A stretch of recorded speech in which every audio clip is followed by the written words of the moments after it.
But right now, I want to talk to you about the current state of housing here in London, because it really is at nightmare proportions and it's unacceptable. And I want to talk about housing. All right, now housing affects everyone. Matter of fact, it's for 67% of Londoners, it's their #1 concern. How many of you, when you get the the bill for your rent or your mortgage payment every month, how many of you say, oh my gosh, that's a lot of money? For many of us, it's 20%, 30%, 40% of our after-tax income. It really hurts.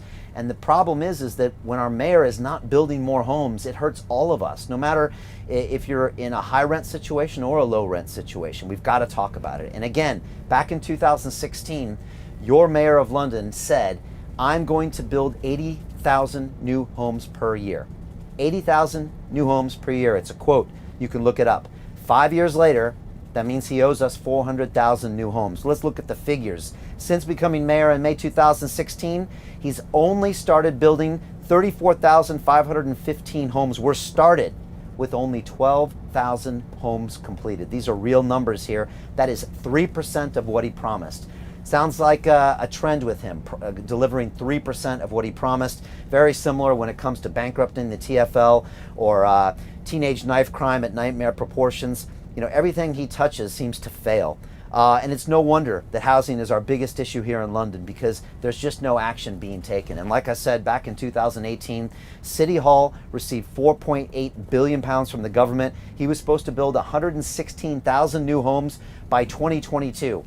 Well, last time I checked, it's 2021. So that means we need them by next year. I haven't seen a single new home, and I don't know what happened to that money.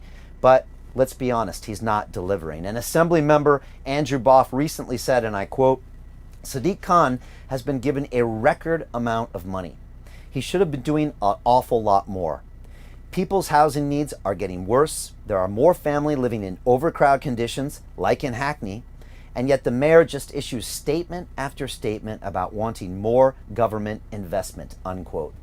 More investment, £4.8 billion the government gave you. What have you done with it? I've seen nothing.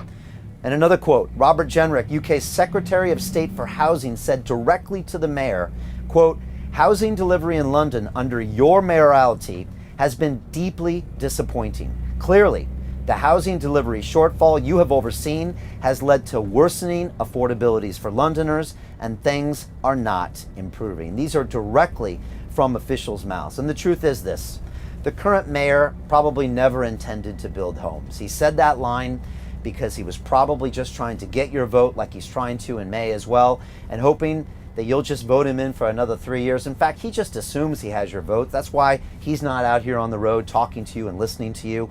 And the truth is he thinks you're just going to vote for the same party your parents did, and you'll just put him into office and you can have 3 more years of this. No more houses. Teenage knife crime, out of control. TfL bankrupt yet again, and our economy is going down and down and down. And this is what you're going to get more of if you decide to stay with the current mayor, or we can go into a new direction.